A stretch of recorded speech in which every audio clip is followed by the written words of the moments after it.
1절에서 5절까지의 말씀입니다. 느헤미야서 1장 1절에서 5절 말씀, 제가 가진 성경 구약 726페이지 즈음에 있습니다. 느헤미야서 1장 1절에서 5절까지의 말씀을 제가 한 절 여러분이 한 절 교독하시고 마지막 절은 함께 읽도록 하겠습니다. 하가랴의 아들 느헤미야의 말이라. 아닥사스다 왕 제20년 기슬르월에 내가 수산궁에 있는데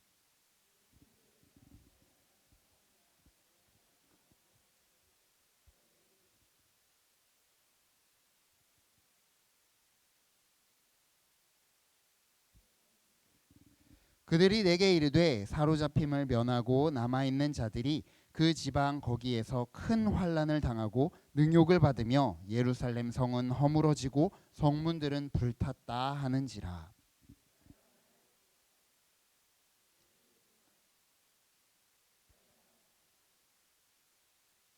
함께 읽겠습니다. 이르되 하늘의 하나님 여호와 크고 두려우신 하나님이여, 주를 사랑하고 주의 계명을 지키는 자에게 언약을 지키시며 긍휼을 베푸시는 주여 간구하나이다. 아멘. 할렐루야. 오늘도 예배에 나와서 주님께 우리의 마음을 고백하고 표현하시는 모든 성도님들에게 주님이 주시는 은혜와 풍성한 평강이 가득하시기를 간절히 소망합니다. 우리는 하나님의 일들을 묵상하고 하나님의 일들을 이야기할 때마다 하나님께서 일하실 때 우리가 알지 못하는 영역에서도 무언가 열심히 일하시는 모습들을 바라보게 됩니다. 특별히 느헤미야서의 말씀을 보면 하나님께서 무너졌던 예루살렘 성벽을 재건하는 가운데 그것을 회복시켜 주시고 사람들의 마음도 회복시켜 주시고 영적인 부분까지 삶적인 부분까지 새롭게 회복시켜 주시는 모습들을 우리에게 보여줍니다. 그리고 그것이 하나님의 일들이 사람을 세워가고 가정을 세워가고 교회를 세워가며 영적인 부분들까지 세워가는 데 이르기를 원하시는구나 라는 생각을 해보게 됩니다. 지난 주일날 태국 단기 선교를 다녀온 분들의 영상들을 보면서 마지막에 써 있었던 문구가 참 기억에 많이 남았던 것 같습니다. 굽이굽이 길을 따라간 그곳에서 하나님은 오늘도 선교하고 계셨습니다 라는 그 문구가 저에게도 깊이 남아있던 것 같습니다. 하나님께서 일하시는 것이 우리가 알지 못하는 곳에서도 우리가 인식하지 못하는 곳에서도 끊임없이 하나님의 일은 반복되어지고 하나님의 일들은 세워지고 있구나라는 것을 우리는 고백하게 된다라는 것이죠. 그런데 하나님께서 일하실 때 우리는 알지 못하지만 우리는 인식하지 못하지만 하나님은 그냥 하나님의 일대로 탁탁탁탁 모든 것이 하나님이 계획하시고 섭리하신 대로 쭉쭉 일해 나아가면 될 것 같은데 하나님은 결코 그렇게 일하시지 않는 모습을 우리에게 보여주십니다. 하나님은 항상 사람을 통해 일하신다라는 것이죠. 성경은 하나님께서 함께 하신 하나님의 역사입니다. 그리고 그 안에서 하나님의 손에 붙들린 하나님의 사람들의 역사입니다. 하나님의 사람들이 하나님의 일을 하는 모습들이 성경에 너무나도 넘치고 그것들을 발견하게 된다라는 것이죠. 모세를 통해 이스라엘 백성을 애굽에서 건져내시고 다윗을 들어 이스라엘의 왕으로 세우시고 하나님의 나라를 다스리게 하셨으며 수많은 선지자들을 통해 당신의 말씀을 전하게 하셨습니다. 그리고 신약 시대에는 12 제자를 통해서 복음이 온 세상에 퍼져나가게도 하시죠. 이렇듯 하나님의 일들은 종종 사람들과 함께 사람들을 세움으로 인해서 그 일들이 이루어져 왔음을 보게 됩니다. 단순히 어떤 재능이나 지위가 뛰어난 사람만이 아니라 가장 약한 사람을 들어 사용하시기도 하고 가장 아픈 사람들을 들어서 사용하시기도 하고 가장 낮은 자리에 있는 사람들을 사용하여서 하나님의 일들을 하기도 하셨다라는 것이죠. 그렇다면 오늘 우리가 살아가고 있는 우리의 삶 가운데 우리는 어떻게 하나님의 일들을 감당하고 있습니까? 아니, 우리 교회가 나아가야 할 방향 속에서 우리는 어떤 모습으로 하나님의 사람으로 세워져야 할까요? 하나님께서는 과연 어떤 사람에게 당신의 귀한 사명을 맡기시고 그들을 통해 일하기를 기뻐하실까요? 오늘 느헤미야서의 말씀을 통하여서 우리가 진정한 하나님의 사람이 되기를 바라며 우리의 모습이 어떤지를 되돌아보고 점검할 수 있는 시간이 되어지기를 간절히 소망합니다. 느헤미야라는 사람을 곰곰이 생각해 보면 참 재미있는 사람입니다. 이 사람은 페르시아의 아닥사스다 왕궁에서 술 맡은 관원이라는 매우 중요한 직책을 가지고 있었던 사람입니다. 술 따르는 사람, 그냥 하인과 같은 사람 아닌가라고 생각할 수도 있겠지만, 왕의 음식을 책임지고 때로는 독살의 위협으로부터 왕을 지켜내는 왕의 신뢰를 받는 최측근이었다라는 것입니다. 왕과 늘 가까이에서 왕의 뜻을 누구보다 먼저 알 수 있는 권력의 핵심에 있었던 사람이었고, 이 사람의 자리는 어떻게 보면 개인적으로 안정되고 부유하며 높은 영향력을 누릴 수 있는 특권적인 위치였다라는 것입니다. 느헤미야는 굳이 어려운 일에 개입하지 않고 자신의 편안한 삶을 지속할 수 있는 사람이었습니다. 그러나 하나님께서는 이 느헤미야의 마음을 움직이십니다. 그리고 그를 단순히 평화로운 삶에 안주하도록 두지 않으셨습니다. 그의 형제 하나니와 함께 유다에서 온 몇 사람들을 통해 고국 예루살렘의 소식을 듣게 하시고, 그리고 그 소식 가운데 성벽이 무너지고 성문들이 불탔다라는 그 말에 참담함을 감추지 못하며 이제 그에게 큰 충격과 아픔으로 그 소식이 다가온 모습을 우리는 바라보게 됩니다. 그는 외면할 수도 있었습니다. 모른 척할 수도 있었습니다. 아니, 어떻게 돌아보면 하나님의 마음이 느헤미야에게 있지 않았다면 느헤미야는 그 소식을 듣고 아무렇지 않아도 괜찮은 사람이었을 것입니다. 페르시아의 수산궁에서 왕을 섬기는 관원, 그리고 바벨론 포로로 잡혀간 사람들의 아들의 아들 정도, 한 2세대나 3세대 되는 사람으로서 예루살렘에 대한 소식과 아무 상관없는 것처럼 여겨지는 사람이 느헤미야일 수 있었다라는 것이죠. 저는 제가 이제 멕시코에서 사역을 잠깐 할 수 있었는데요. 그 멕시코 지역에 굉장히 재미있는 특징이 있었습니다. 그것은 뭐냐면 그 지역은 주재원들이 많이 사는 동네였습니다. 그러니까 그 지역에 한 1000여 명 정도 되는 한국 분들이 살고 계신데, 그 중에 800여 명 정도가 주재원으로 한국에서 잠시 파견 나오신 분이라는 거죠. 그러니까 대부분의 사람들이 한 3년에서 5년 사이, 5년에서 7년 사이에 계속해서 바뀌어가고 와서 잠깐 머물다가 다시 한국으로 돌아가시는 분이었다라는 겁니다. 그러다 보니까 이분들은 한국 소식에 굉장히 민감합니다. 그래서 주일날 예배를 마치고 가만히 앉아있더라면 그날 한국 뉴스에 무슨 이야기가 나왔는지 쉴 새 없이 이야기하고 계시더라고요. 한국에서 무슨 일이 있었대, 뉴스 봤어, 무슨 일이 있었대 하고 계속 나누십니다. 그런데 그 이야기에 끼지 않으시는 분들이 있으세요. 그분들은 누구냐면 이제 멕시코에서 한 30년 정도, 30년 이상 충분히 사시면서 이제 그 땅에서 뿌리 내리고 살아가시는 분들은 그 대화에 별로 관심이 없어 하십니다. 느헤미야의 모습을 상상해 보십시오. 느헤미야는 이제 페르시아에서 태어난 사람이었을 것입니다.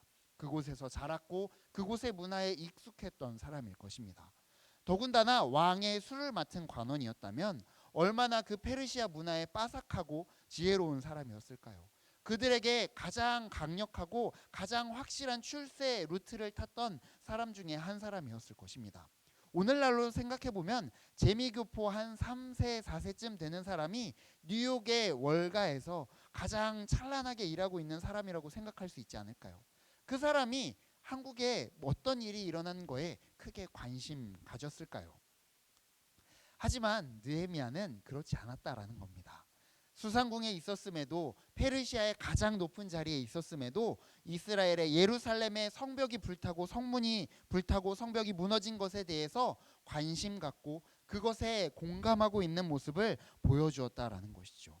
하나님가 전한 예루살렘의 소식은 단순한 물리적인 보고가 아니라 그에게 공감할 수 있는 보고였다라는 것입니다.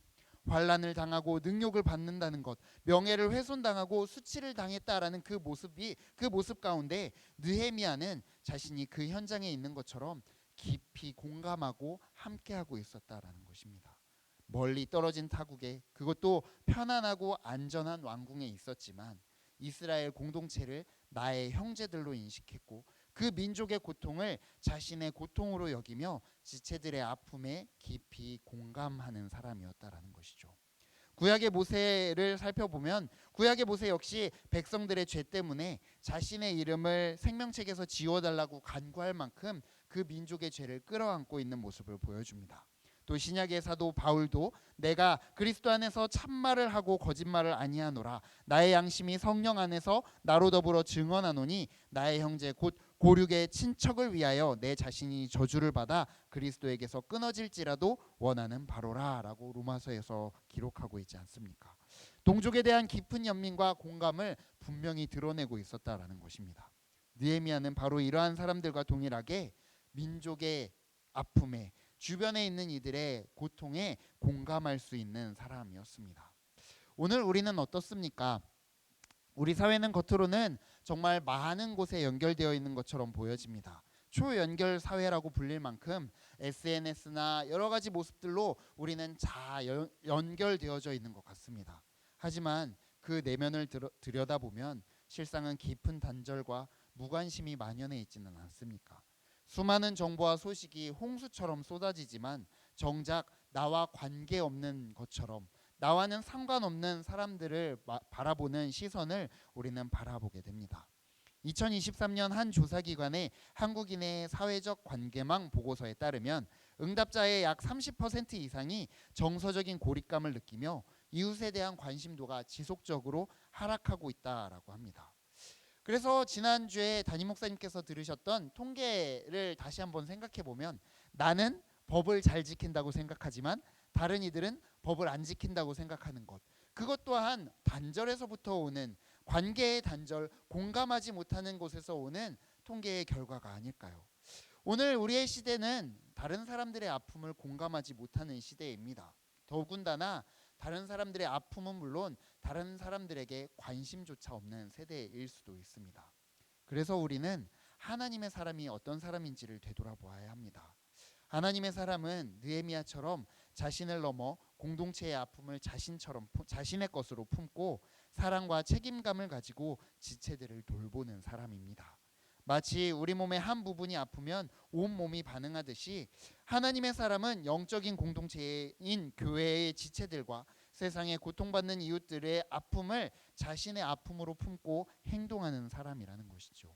나의 옆에 있는 지체의 작은 근심에도 귀 기울이고 관심 갖고 우리 공동체가 직면한 문제 앞에서 함께 아파하며 공감하는 마음, 이것이 하나님의 사람에게 요구되어지는 공감의 마음임을 바라보게 됩니다. 이렇게 공감하게 된다면 느헤미야는 어떻게 그 다음 행동하게 되었을까요? 우리는 이러한 공감의 마음을 가지고 무언가 열심히 일할 것을 찾을 것 같습니다. 하지만 느헤미야는 예루살렘의 비극적인 소식을 듣고 즉각적으로 어떤 인간적인 계획이나 전략을 세우지 않고 있습니다. 그의 첫 반응은 하나님 앞에서 기도하는 것이었죠. 우리 느헤미야 1장 4절의 말씀을 함께 읽어보겠습니다. 1장 4절입니다. 내가 이 말을 듣고 앉아서 울고 수일 동안 슬퍼하며 하늘의 하나님 앞에 금식하며 기도하여. 느헤미야는 이 소식을 듣고 공감하고 바로 어떤 행동이나 일을 하는 것이 아니라 하나님 앞에 기도하고 있었다라는 것이죠. 이것은 단순히 감정적인 절망이나 체념을 담은 기도가 아니라 이 문제의 본질을 영적인 것으로 이해하고 있다라는 것입니다. 성벽이 무너진 것은 단순한 물리적인 문제가 아니라 이스라엘 백성들의 죄와 하나님과의 관계 단절로 인해 발생한 영적인 문제라는 사실을 그는 알았습니다.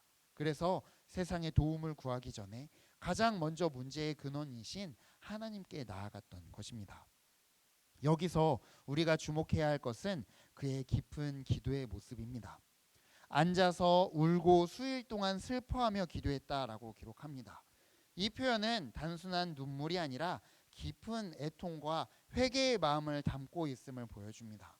지난주일 목사님께서 말씀하신 것처럼 애통하는 자에게 복이 있다라고 이야기하신 그 마음 가운데 세상을 향한, 사회를 향한 애통이 바로 여기에 해당하는 것이 아닐까요? 자신의 죄뿐이 아니라 공동체, 나아가 민족 전체의 죄를 대신해서 하나님 앞에 자복하며 회개하며 눈물로 기도하는 모습, 그것이 느헤미야의 모습이었다라는 것입니다. 그리고 이 애통함과 낮아짐은 결국 기도로 귀결됩니다. 내가 애통하고 낮아지면서 하나님 앞에 부르짖다 보면 그것이 결국 기도가 되어진다라는 것입니다. 하나님과의 직접적인 소통을 통해서 나에게 있는 문제를 하나님께 구하고 지혜와 힘을 구하며 하나님의 주권을 인정하는 영적인 행위의 모습을 보여주고 있다라는 것이죠. 저는 이 기도의 모습을 바라보며 우리의 기도의 모습을 보게 됩니다. 저는 통성 기도를 좋아합니다. 통성으로 기도하고 소리 높여 기도하고 나에게 있는 기도의 제목들을 하나님께 막 외치는 것을 좋아합니다. 그러나 때로는 그 기도가 하나님의 마음을, 하나님의 음성을 가로막고 있지는 않을까라는 생각을 해보게 됩니다. 내가 필요한 것, 내가 원하는 것, 내가 요구하는 것을 하나님께 막 소리 지르면서 외치고 있지만 정작 하나님이 나에게 주실 것에 대한 관심은 옅어져서 하나님의 음성에 귀 기울이지 못하고 있는 모습도 있지는 않는지 되돌아보게 된다라는 것이죠.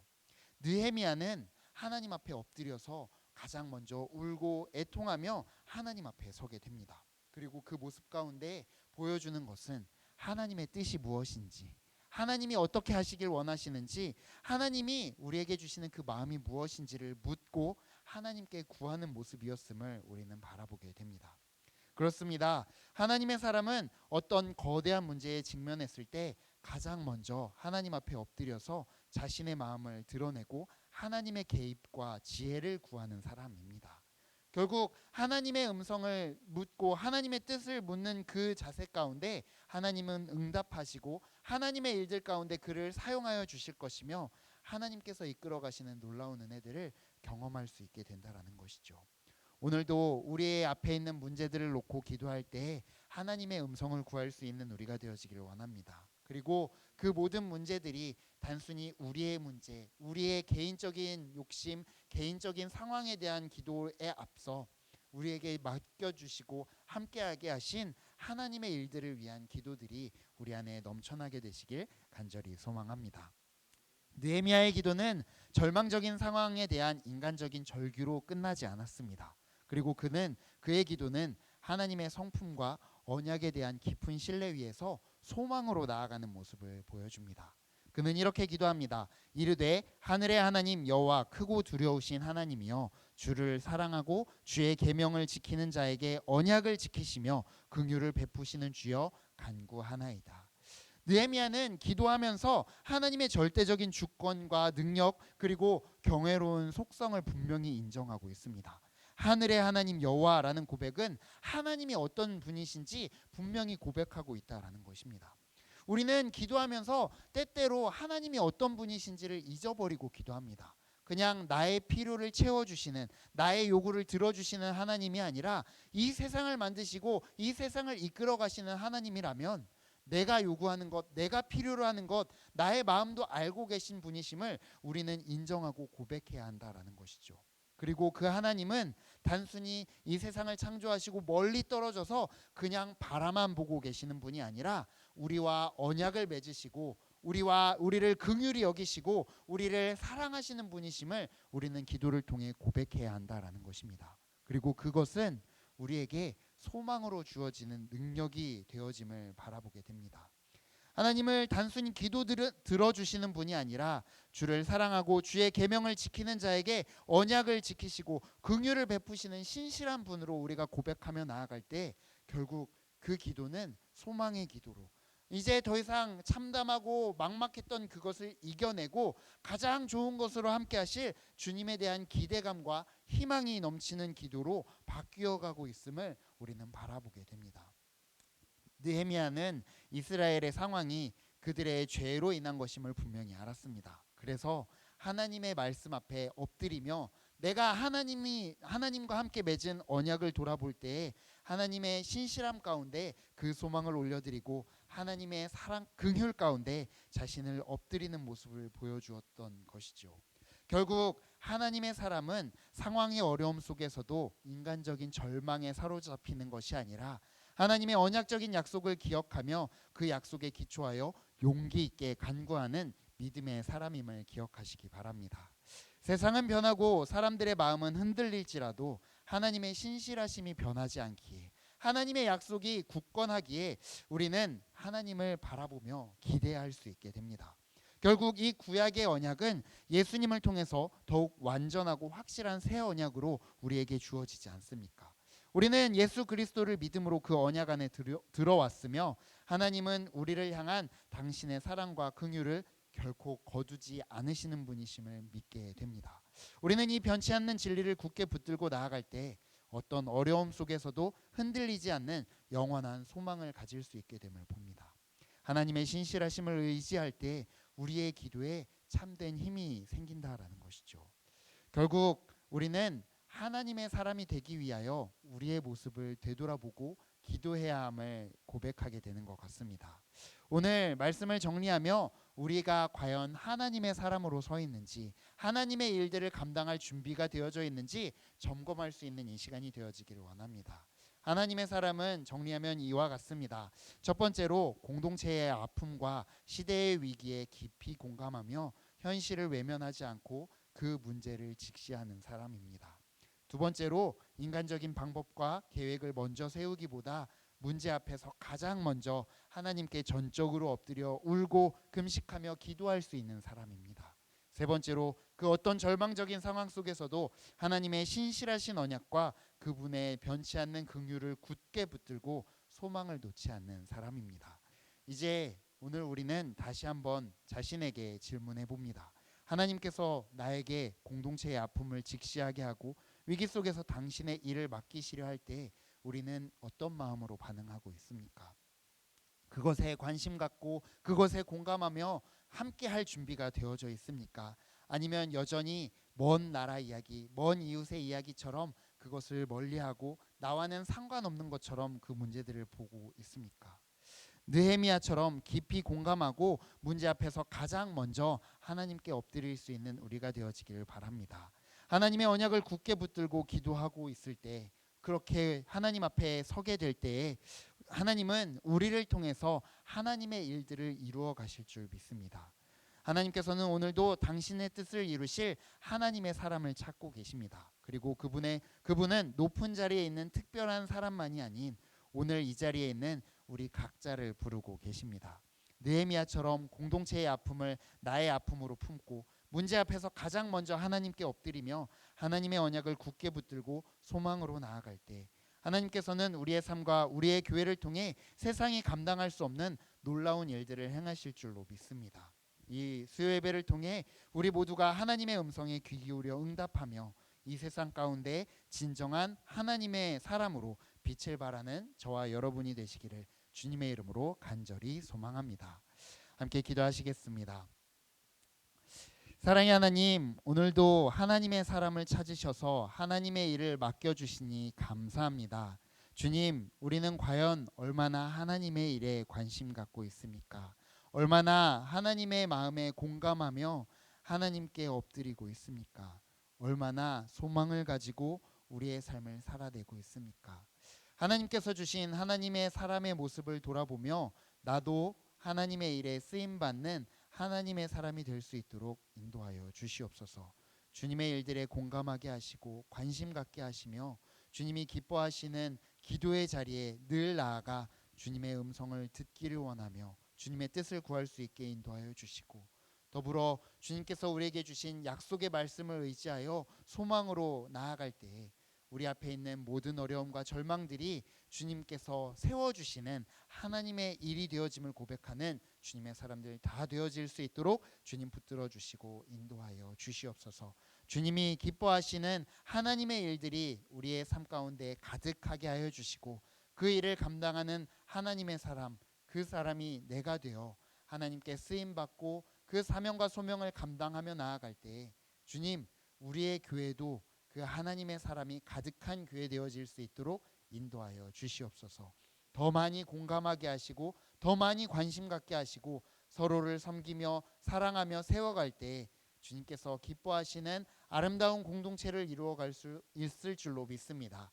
주님, 우리의 모임 가운데 하나님의 일을 더하여 주시고 하나님의 사람이 되어져서 그 모든 것들을 감당할 수 있는 주님의 사람 되게 인도하여 주시옵소서.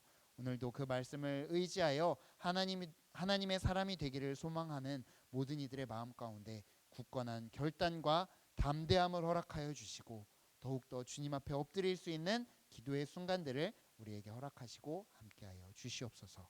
오늘도 우리에게 그 은혜들을 부어주시고 하나님의 사람으로 요청하여 주시는 예수 그리스도의 이름으로 간절히 기도드립니다. 아멘. 이 시간 함께